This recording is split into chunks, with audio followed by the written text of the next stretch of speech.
Welcome back to Inside Games, the only gaming news show brave enough to cover more than one story in an episode. That's right, it's the Gamers Digest, our legally distinct show for the weekend where we round up the week's news and maybe review a game quickly and maybe go over what's coming out this coming week, and maybe we should just get to the news, so take it away, Brian. Yeah, it's great to be back. Let's get to the round. I mean, the Gamers Digest. Let's do it. First off, let's talk about Warzone 2. It's no secret that players have not been pleased with the game. There have been lots of complaints about gameplay bugs, not to mention overcomplicated looting systems, loud footsteps, and maps that encourage way too much camping. Oh, in my fever dreams, I hear those footsteps rattling around in my brain. The telltale footsteps. Where is it?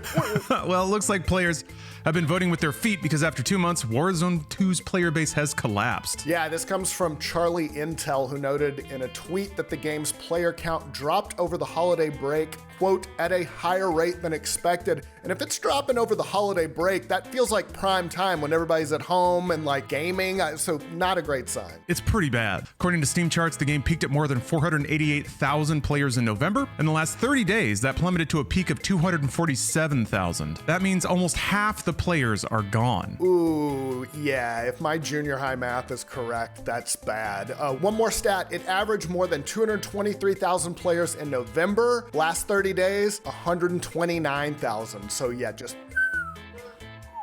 I'm not great at whistling, sorry. Straight down, yeah. Okay, obviously, most games' audiences are gonna drop off, but for a battle royale game that lives and dies from its player base, it's pretty troubling. Yeah, the journalist Connor Grott explained his frustration with the game's lack of stats, and that was a deal killer for him. He tweeted, "No stats, no play.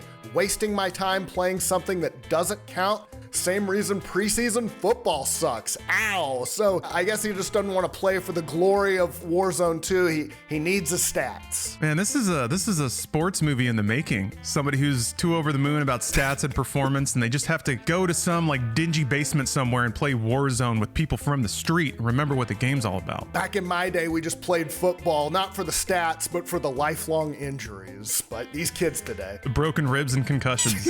Yeah. That's what really sticks with you your whole life. Right.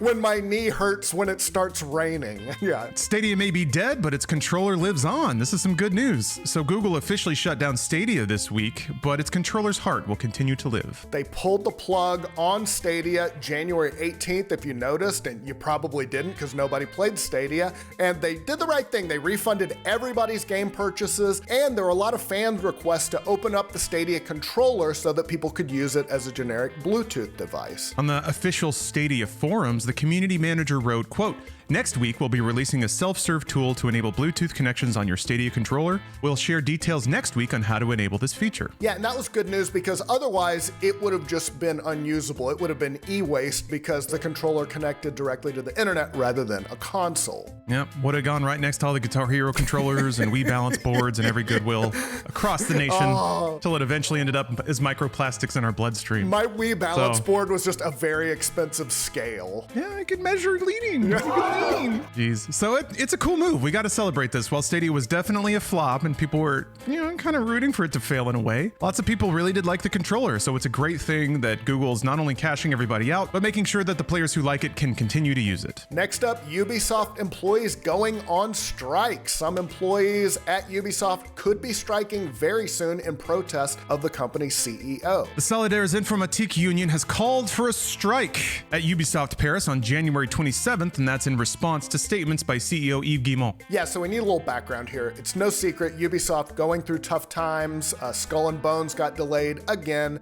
Sales were below expectations last year, and they canceled 3 unannounced games. So that's not something you do when business is good. Just this week, their Battle Arena title, codenamed Project Q, was also canceled despite it being scheduled for playtests later this year. Yeah, it was going to be pretty soon, like first half of this year.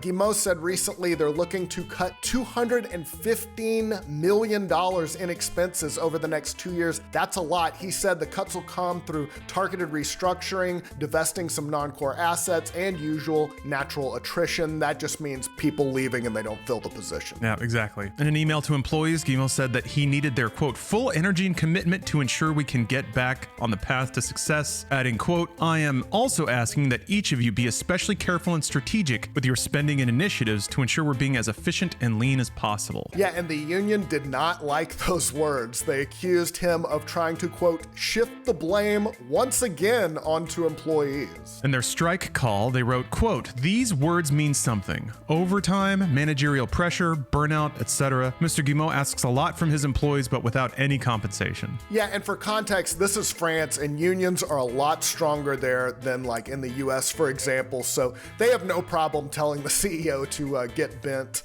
They're demanding an immediate 10% increase in all salaries and the implementation of a 4-day work week. Imagine being the CEO and looking at the ledger and it's bad, and you try to tell your employees, hey guys, things are tough. And then the union kicks down your door and says, guess what? You got to give people a pay raise and a day off. They, like, a few years back, didn't they, like, throw a CEO in the trash can because, like, they were so mad about cuts? I mean, they are hardcore. Yeah, man, good for the French. In a shocking twist, the Microsoft Activision merger gets support from Europe this week. Microsoft's giant acquisition of Activision Blizzard has hit some roadblocks, but it recently got a boost of support in Europe. Yeah, they got it from the European Games Developer Federation. That's a trade association representing various game studios in 22 countries. They released a statement in favor of the merger. All right. The statement reads, quote, EGDF supports Microsoft's Activision Blizzard acquisition as its potential positive impacts on the competition in the games market in general outweigh the limited console and subscription market specific competition concerns. They added that when it comes to the console market, quote, Sony is a clear market leader with its PlayStation platform, and Microsoft is still in the challenger position. Yeah, the group did note, though, that Microsoft has the, quote, ability for anti-competitive market behavior, and sometimes has taken games exclusive even after saying it wouldn't. This keeps coming up, though, but it's not true.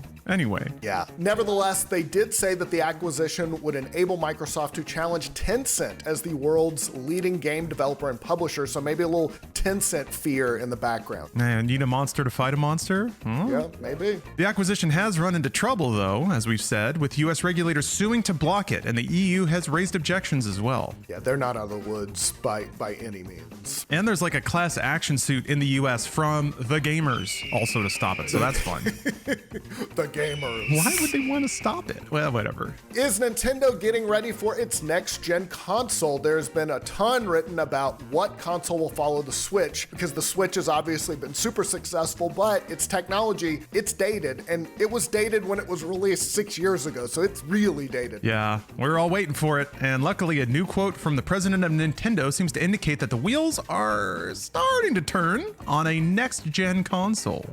Very slowly.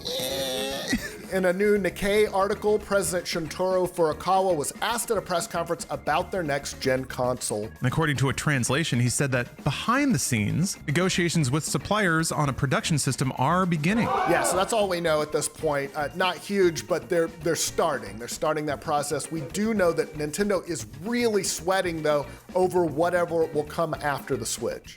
It means at least that they have an idea of what the hardware will be, and now they're just trying to source those parts. So if they've got a spec finalized and they're just trying to go into mass production, could be a year and a half away. I feel like this is the easiest call out. Just make a more powerful Switch.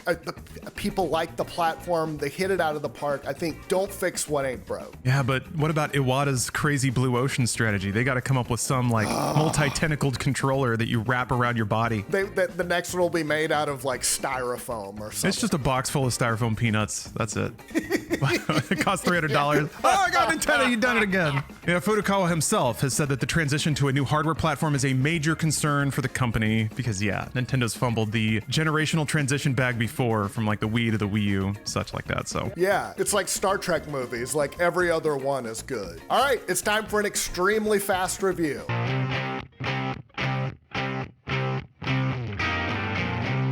Every Fire Emblem game just turns into a dating sim for me. Like, I become a high school student. People are like, oh my God, we gotta go fight the enemies at the gates. And I'm like, do you think Edelgard likes me? That's a good review. I gotta look up Edelgard now. Oh, stockings. Oh my.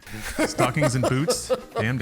You got that power stance. I like it. All right, what's coming out this week? First up, we've got Forspoken that follows the journeys of Frey, a young New Yorker transported to the beautiful and cruel land of Athia. I think that means means queens. In a search of a way home, Frey must use her newfound magical abilities to traverse sprawling landscapes and battle monstrous creatures. It comes to the PS5 and PC January 24th. I'm all about that because it sounds like the back of the box copy from like an 8-bit RPG. Sold. Yeah, right? I'll take it. Next up, we got Warlander. Harness the almighty powers of godlike warriors, clerics, and mages with a unique style that matches a medieval-inspired setting, fantastical items and abilities, and even powerful robots. Master siege weapons and cataclysmic spells to control the battlefield and destroy the enemy's core. That is PC on January 24th. You are 15 and you are the only one who can pilot these robots, but can you do it? Because you complain about everything. I got so many feelings and thoughts, existential crises, and mommy issues out the ass. Oh yeah.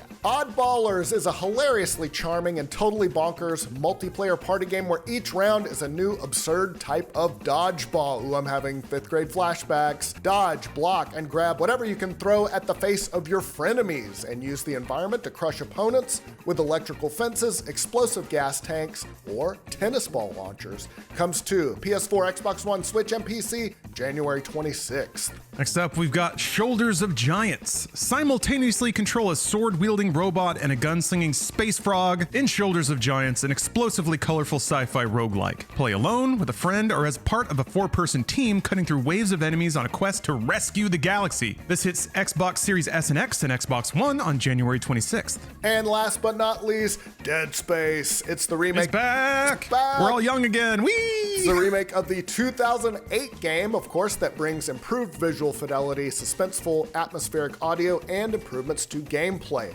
Uncover the dark secrets behind the events aboard the USG Ishimura through the final logs of the ill-fated crew and your encounters with the few survivors who remain. Repurpose and upgrade Isaac's engineering tools to creatively defeat enemies with precision. Comes to PS5, Xbox Series X and S, and PC January 27th. That's it. That's all the games. Just beautiful, just beautiful. And that'll do it for today's episode of Gamers Digest. I just wanted to shout out all of our patrons here at the end. That is the support that makes content like this possible. It helps us get Brian paid, get our editors paid, and keep making cool content. So if you want to see more stuff like this, check out the Patreon. We're actually going to be reworking it pretty soon here in a couple weeks. But still, don't let that stop you. Check it out. There's a lot of cool stuff there and more cool stuff to come. So thank you very much. Yeah, and thanks for all your support, guys. We really appreciate it.